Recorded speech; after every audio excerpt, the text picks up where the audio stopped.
4 orang mahasiswa dan 2 orang pengangguran ditangkap Opsnal 4 Unit 4 Subdit Jatanras Polda Sumsel usai dilaporkan membawa kabur sepeda motor milik warga pelaju dengan cara sweeping membawa celurit di kawasan Jalan Soekarno-Hatta, Palembang. 4 mahasiswa dan 2 pengangguran itu adalah Ardi Gustiono, Dandi Satria, Adi Prasetya, dan Yoga Triokta. Keempat mahasiswa ini merupakan warga Perumnas Kelurahan Talang Kelapa, Kecamatan Alang-Alang, Lebar, Palembang.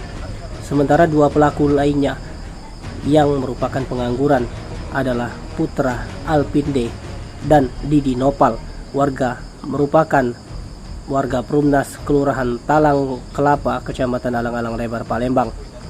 Seperti yang disampaikan Kasubdit Jatanras Polda Sumsel, Kompol Agus Priyadininka, melalui Kanit 4 AKP Taufik Ismail, menjelaskan kronologis kejadian itu terjadi saat korban yakni M. Roni Pratama, warga Jalan HM Riacudu, Lorong Gapura 2, Kecamatan 7 Ulu,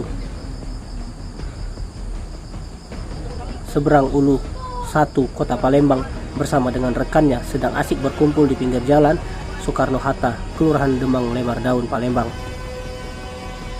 Pelaku yang membawa senjata tajam, celurit, dan parang yang dengan cara menyeret ke aspal hingga timbul percikan api membuat rombongan korban berlari ketakutan berupaya kabur.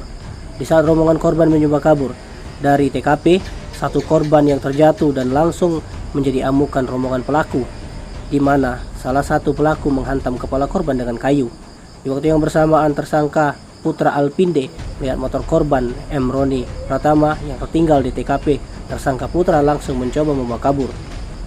Lantaran motor tersebut tidak hidup, rombongan pelaku ini masih tetap ingin membawa kabur dengan cara mendorong.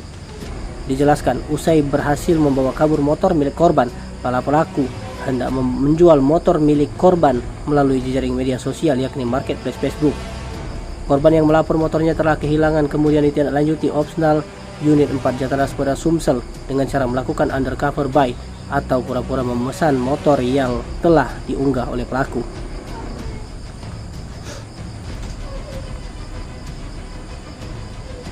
Dalam kasus ini juga AKP Taufik menjelaskan masih terdapat sejumlah pelaku lain yang belum ditangkap dan masih DPO. Tim Liputan Sumsel Update TV melaporkan.